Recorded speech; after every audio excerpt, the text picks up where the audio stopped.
tässä on tämmönen mun mielestä valeuutinen Trumpista, kun kuuntelin tämän puheen osan, niin tässä Trump puhuu siis autoteollisuudesta, mutta tässä otsikossa ei kerrota sitä.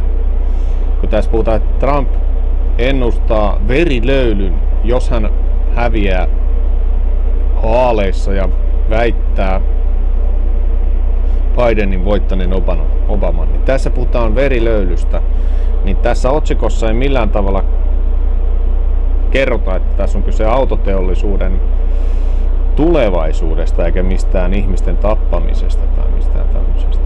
Mutta tässä pienellä yritetään sitten, kuvatekstillä yritetään sitten vähän niin kuin mukaan olla rehellisiä tässä, mutta tämä on niin kuin täysin tämän asian piilottamista. Katsotaan miten tämä sanoo tämä video.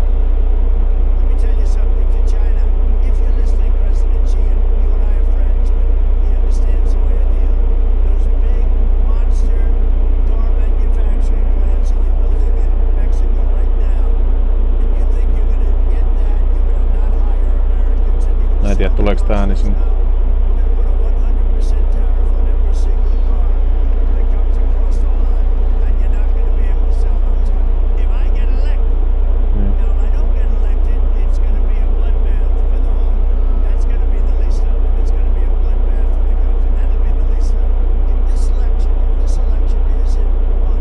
Tuossa oli leikattu sitä puhetta.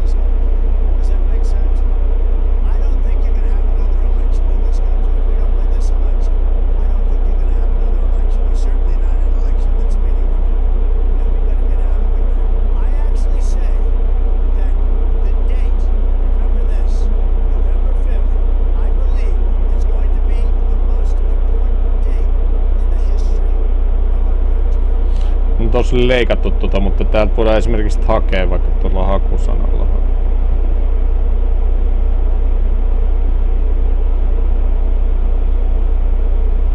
Näin.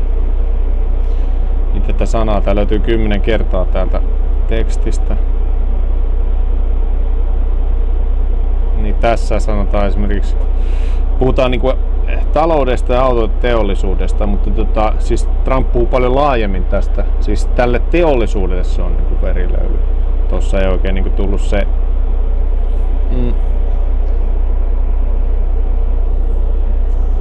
Tässäkin puhutaan, että auto workers and car industry, eli autotyöntekijöille ja autoteollisuudelle.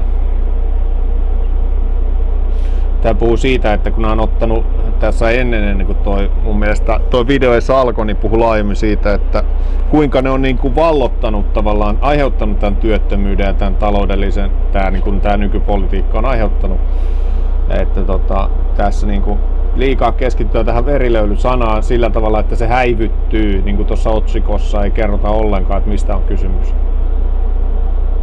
Ja just tää januari siksi, eli tammikuun 6.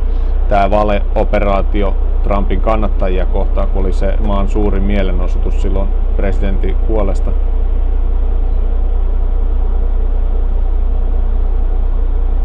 Joo. Sitten täällä oli vielä jossain, täällä oli.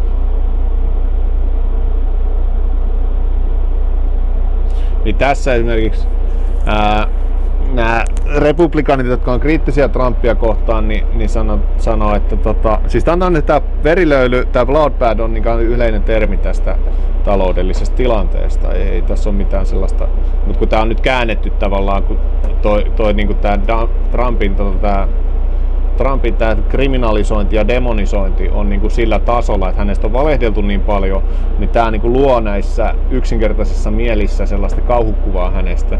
Niin sen takia tämä on valittu tämä sana tähän otsikkoon, että tämä on niin kuin tavallaan triggeröinyt tämän koko vasemmistomedian tähän. Niin tässä puhutaan sitten, you could also look at the definition of bloodbath and it could be an economic disaster. Tässä vielä viedään vielä kauemmaksi tätä bloodbath, eli verilöyly-sanaa, että te voitte katsoa verilöylyn sanan määritelmää ja se saattaa olla taloudellinen tuho tai taloudellinen tuho tai romahdus, niin tässä vielä viedään kauemmaksi tätä Trumpin merkityksestä tätä sanaa tässä näiden toimesta.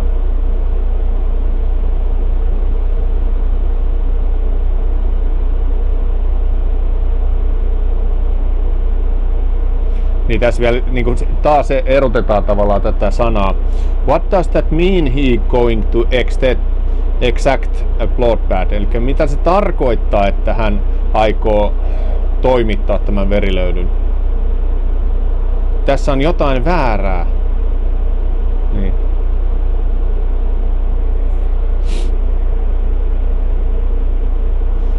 Niin tää on niinku tämmönen just valeuutinen näistä Trumpista, että siis kun tää otsikoitu täysin väärin, niin sen takia tää on valeuutinen.